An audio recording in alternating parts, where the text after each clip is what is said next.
최근 글로벌 금융시장 상황에 대해서 살펴보도록 하겠습니다. 최근 시장 상황을 살펴볼 때 가장 중요한 이슈는 델타 변이의 확산인 것 같아요. 근데 이 델타 변이 확산이 작년처럼 또다시 전 세계 많은 도시들의 봉쇄, 락다운을 낳고 이게 경제를 또 한번 아주 어렵게 만들 것이냐, 아니면 지난번하고는 좀 다르게 움직일 것이냐, 이게 핵심인 것 같습니다. 그러니까 지난번처럼 또다시 이제 많은 경제가 봉쇄가 되고 경제 활동이 제대로 이루어지지 않는다고 한다면 주가도 크게 떨어질 수 있겠죠. 근데 최근의 주가 움직임은 뭐 우리나라뿐만 아니라 영국, 미국 이런 데서도 델타 변이가 상당히 빠른 속도로 확산되고 있습니다만 미국의 주식시장은 사상 최고치 행진을 하고 있습니다. 이걸 어떻게 봐야 될 것이냐라는 건데요. 최근에 제가 이제 그 인도네시아하고 영국의 통계를 보면서 야, 이거 상당히 흥미롭다라는 생각을 했습니다.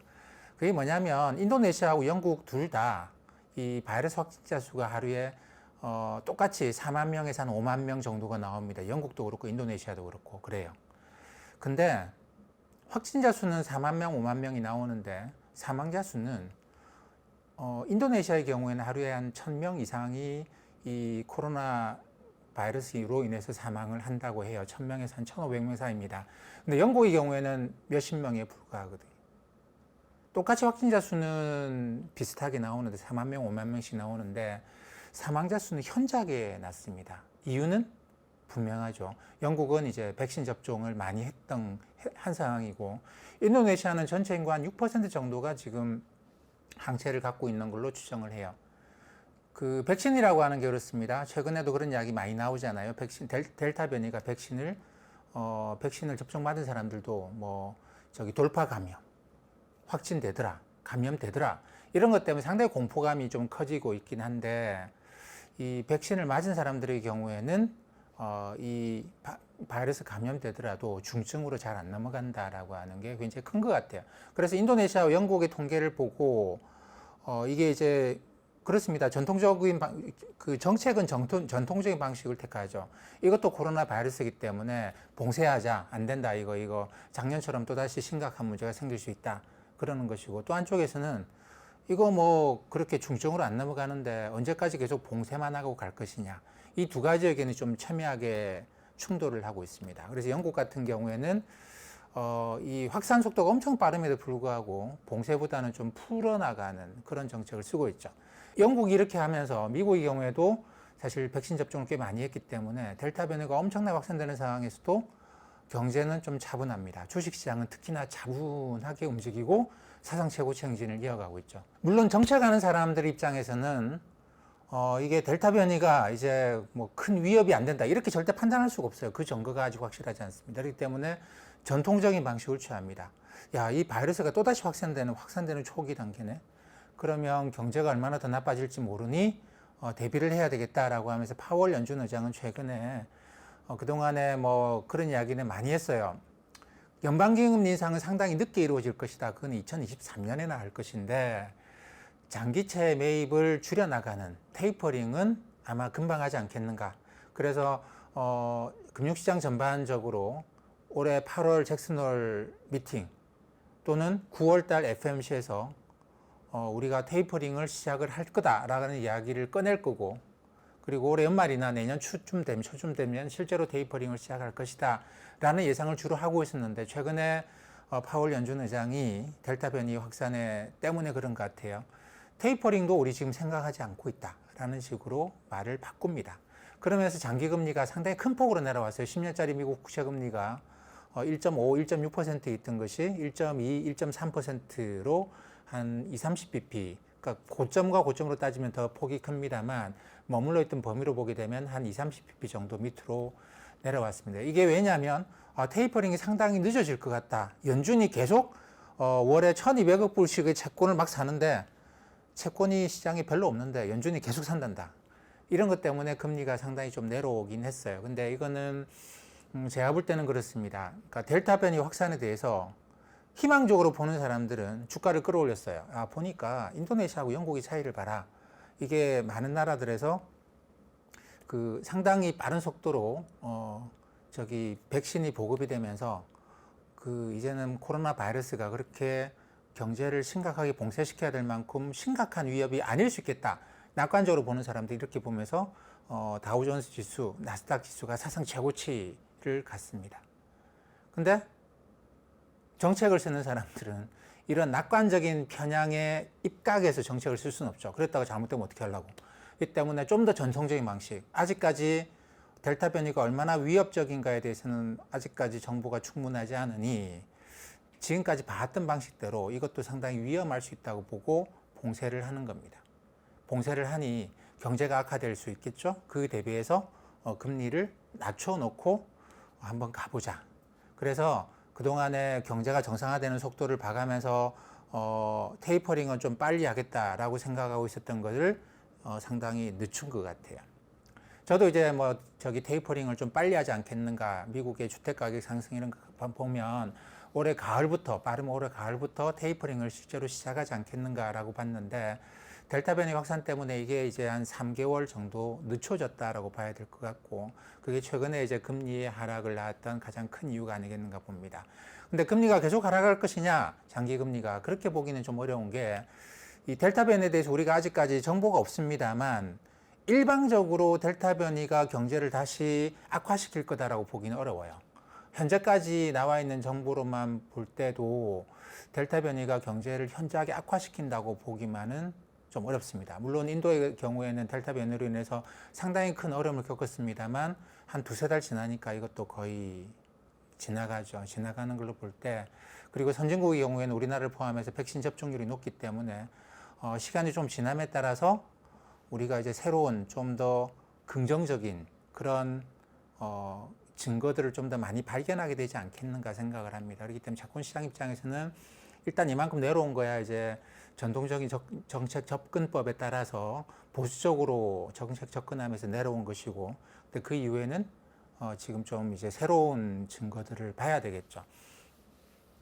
그 개인적으로 저는 이제 좀 인도네시아, 영국의 데이터 차이를 보면서 원래 그 바이러스라고 하는 게 그런 특성을 갖고 있다고 하잖아요. 바이러스가 처음에 굉장히 독성이 강하고 치명률이 높다가도 이게 확산되면서 치명률이 높은 바이러스는 숙주를 죽이죠. 그럼에 따라 자기도 이제 살지 못하는 거고, 전파 속도는 빠르고 치명률은 낮은 바이러스는 살아남으면서 확산이 일어난다. 그래서 바이러스가 확산됨에 따라서 치명률은 떨어지고 확산 속도는 빨라지고 이런 일반적인 그런 경향을 갖고 있다라고 하더라고요. 근데 이제 저도 전문가가 아니기 때문에 이건 잘 모르겠습니다만, 근데 어쨌든 지금 나타나고 있는 모습은 그런 것 같습니다. 주식시장도 다들 이 바이러스에 대한 전문가가 아니에요. 하지만 우리는 여기에 대한 어떤 생각을 해야 되는 것만은 분명합니다. 지금 시장은 여기에 대해서 어떤 생각을 할까? 델타 변이 확산에 대해서 시장은 어떤 생각을 할까? 제가 볼 때는 델타 변이라고 하는 게 그동안의 바이러스가 대부분 다 그래왔지만 확산 속도가 빨라짐에 따라서 확실히 치명률은 낮아지고 있다. 그 법칙에 이번 코로나 바이러스도 예외는 아닌 것 같다. 그렇다고 한다면 이게 어쨌든 그래도 이제 독감보다는 굉장히 강한 거니까 예방주사를 맞은 사람들, 그런 나라들에서는 이게 그렇게 치명적이지 못하겠구나. 그러면 이번 가을쯤 돼서부터는 델타 변이 확산도 어느 정도 되고 하면 사람들의 활동이 진짜 본격화될 수도 있겠다. 델타 변이 확산 이전에는 여름부터 본격화되지 않겠는가, 경제활동이 많은 선진국들에서. 근데 그게 조금 늦어지긴 해요. 조금 늦어지긴 하지만 이번 가을쯤에 확산되지 않겠는가라는 희망을 갖는 것 같습니다. 제가 볼 때 주식시장의 컨센서스는, 모든 사람들이 그런 생각하지 않습니다만, 주식시장은 아무래도 좀 세상에 일어나는 일에서 낙관적인 편향을 갖게 돼 있죠. 왜냐하면 그렇게 세상이 좋아진다고 생각 안 하면 주식 투자를 왜 하겠습니까? 그렇기 때문에 주식 투자하는 사람들은 보통 일반적인 우리가 거리에서 설문조사하면서 그 사람들이 대답하는 것보다 주식 투자를 하는 사람들, 특히나 주식을 많이 투자를 하는 사람들은 일반적인 여론조사에서 나오는 것보다는 굉장히 낙관적인 편향을 갖고 있습니다. 그렇기 때문에 지금 주식시장은 델타 변이에 대해서 요게 조금 걸리긴 하겠지만 가을쯤 되면 확실히 이제 바이러스에 상당히, 우리가 코로나 바이러스의 확산에도 불구하고 이제 경제 봉쇄는 최소한도로, 아주 최소한도로 해야 될 만큼 이제 우리가 대비가 돼 있다. 물론 뭐 계속 백신을 맞아야 될 거예요. 또 시간 지나면 백신이 1년씩 이렇게 효과가 지속되지 않으니까 또 맞고 해야 되겠습니다만 어쨌든 코로나 바이러스로 인해서 경제가 봉쇄가 되고 경제 활동이 현저하게 위축되는 일은 올해 가을쯤 지나고 나면 이제 더 이상 그런 일은 없다고 생각해도 되지 않겠는가. 그런 낙관적인 생각들이 조금씩 커져 나가고 있는 것 같습니다. 그게 이제 제가 볼 때 미국 주식시장이 사상 최고치 행진을 이어가는 배경이에요. 근데 한국 주식시장은 사상 최고치 행진을 못 가고 있습니다. 코스피가 3,200포인트에 3,300 올라갔다 3,200 내려와서 못 올라가고 있는데 요거는 조금 다른 이야기인 것 같아요. 조금 다른 이야기가 미국에서 이게 경제 봉쇄가 풀리고 뭐 소비가 다시 살아나고 제가 말씀드린 거는 이거는 사실 우리나라 기업들은 요거하고 조금 다른 소비예요. 다른 소비입니다. 소비라는 게 다 똑같은 소비가 아니죠. 그러니까 코로나 바이러스가 확산되면 작년에 줄었던 소비와 늘었던 소비가 있습니다. 줄었던 소비는 뭐냐면 사람들이 맛집 다니고 여행 다니고 카페 다니는 거 확 줄었죠. 서비스 소비는 다른 사람들의 서비스를 받는 호텔 이용하고 음식점 이용하는 거는 내가 서비스를 이용하는 거잖아. 이건 소비는 확실히 줄었습니다. 근데 미국 전체적으로 보면 이 서비스 소비라고 하는 게 전체 소비의 60% 이상이 되죠. 이 때문에 미국의 소비, 미국의 다우존스 지수, 미국의 나스닥 지수 이런 것들은 이 서비스 소비하고 관련되어 있다고 볼 수 있어요. 특히 이 서비스 소비하고 많이 관련되어 있는 것이 미국의 러셀 2000, 소형주 2000 종목들입니다. 이 지수가 최근에 올해 들어와서 델타 변이 확산 때부터 인도에서 확산되기 시작할 때부터 주가가 못 올라갔어요. 그냥 횡보하다가 최근에 델타 변이가 미국에서 또 확산되면서 이게 주가가 한 10% 가까이 떨어졌다가 또다시 반등하고 있는 중입니다.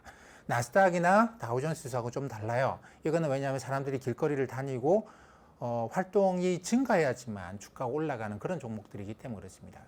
조그마한 기업들, 우리로 따지면 자영업자 비슷한 그런 쪽이라고 봐야 되겠죠. 근데 우리나라 소비는 뭐냐면 우리나라는 작년에 그 대부분의 수출기업, 우리나라 주력 수출 기업들은 작년에 코로나 바이러스 확산되면서 더 매출이 증가하는 이런 걸 겪었습니다. 왜냐하면 사람들이 집에 갇혀 있으면서 아예 아무것도 안 한 게 아니고 답답하니까 텔레비전을 바꾸고 가구를 바꾸고 자동차를 바꾸고 이런 내구재 소비를 해왔다라는 겁니다. 맛집 다니고 여행 다니고는 안 했지만 이 내구재 소비는 엄청나게 늘렸어요. 미국 개인들의 소비에서 보게 되면 내구재 소비는 한 14%, 13% 정도가 됩니다. 비중은 낮지만 이게 기업들도 많이 없죠. 그러다 보니까 그리고 이제 부품이라고 하는 게 딱 정해져 있습니다. 우리나라 기업들이 주로 자본재, 중간재를 많이 수출하는데 이런 내구재와 관련된 반도체 어떻고 자동차 어떻고 자동차는 완성차도 많이 있습니다만 자동차 부품을 포함해서 우리나라는 자본재, 중간재 기업들이 이쪽 투자를 늘리면 혜택을 많이 보는 쪽이었어요. 근데 이쪽은 어떻습니까? 이 최근에 올해 들어와가지고 부품의 부족 현상을 계속 겪습니다. 물건은 계속 만들려고 해요. 저도 이제 개인적으로 최근에 플레이스테이션이니 엑스박스니 이런 게임기 새로 나온 거 있잖아요. 그걸 하나 사려고 봤더니 주문이 엄청 밀려가지고 사기가 어렵다고. 웃돈이 상당히 붙어서 거래가 되고 있습니다. 이런 식으로 이쪽은 수요가 없는 게 아니고 수요는 계속 있는데 생산하려니까 부품이 모자라요. 그 부품을 이제 특히 반도체 부품인데 사람들이 원하는 것만큼 생산을 하려고 그러면 TSMC가 엄청나게 증설을 해야 되는데 그게 증설하는 게 쉬운 일은 아니거든요. 시간이 꽤 많이 걸립니다. 그러다 보니까 수요는 많은데 이쪽 부분이 계속 정체 현상이 일어나고 있습니다. 우리나라 수출 증가율 전년 대비해서 39%, 40몇 퍼센트 이런 이야기를 합니다만 그 증가율로 보는 거 아니고요. 그거 수출 금액으로 보게 되면 수출 금액이 몇 달 동안에 증가하지 못하고 계속 횡보하고 있는 모습을 볼 수가 있습니다. 수요는 많은데 생산은 여기서 딱 증가하지 못하는 그런 일종의 부품 부족 현상, 병목 현상이 나타나는 것이죠. 그래서 최근에 이제 삼성전자의 실적을 보더라도 작년 말 이후로 매출이 거의 고정적이에요. 순이익은 많이 증가했는데 매출이 증가하지 못하고 있습니다. 이걸 이제 주식시장이 조금 부정적으로 보면서 주가 상승이 나타나지 못하는 그런 현상이고, 현대차 같은 경우에도 매출은 좀 증가하긴 했어요. 근데 이게 이제 다들 부품 부족이나 이런 문제 때문에 이게 부품을 구하는데 아무래도 비용이 좀 많이 들어가는 것 같습니다. 그러다 보니까 이익이 생각했던 것만큼은 잘 안 나와요. 물론 이익이 증가하고 있긴 합니다만 생각하는 것만큼 그렇게 나오지 않습니다. 그래서 이쪽 소비, 우리는 내구재 소비하고 관련되어 있습니다. 우리나라 수출 내구재 소비하고 관련되어 있고 우리나라 코스피도 이쪽하고 관련되어 있다고 볼 수 있겠죠. 이쪽이 나쁘진 않습니다. 근데 병목 현상 때문에 이게 뻗어나가는 힘이 현저하게 지금 약화되어 있는 그런 상황이라고 보시면 될 것 같아요. 삼성전자도 마찬가지 맥락으로 보고 현대차도 마찬가지 맥락으로 보시면 될 것 같습니다. 근데 미국의 다우존스 지수, 나스닥 지수는 이런 내구재 소비하고 관련됐다기보다는 왜냐하면 미국 개인 소비액은 한 13% 정도이기 때문에 이쪽 서비스 소비하고 관련되어 있다고 보시면 됩니다. 이쪽은 델타 변이 확산으로 해가지고 크게 위축되는 거 아니 다시 그렇지만 주식시장에 투자자들은 낙관적인 편향을 갖고 있고 이 낙관적인 편향은 그래 보니까 델타 변이가 인도네시아하고 영국에서 확연하게 다르더라. 물론 확산은 빠르게 일어나고 확진자들은 많이 나오겠지만 이게 경제를 심각하게 악화시킨다기보다는 어떻게 보면 우리가 마지막 단계의 시작에 들어와 있는 거 아니겠는가. 이거 지나고 나면 확실히 가을부터는 좋아지지 않겠는가라는 과학적인 근거는 아직 부족하지만 그런 낙관적인 생각들을 하고 있는 것이 지금 주식시장인 것 같습니다.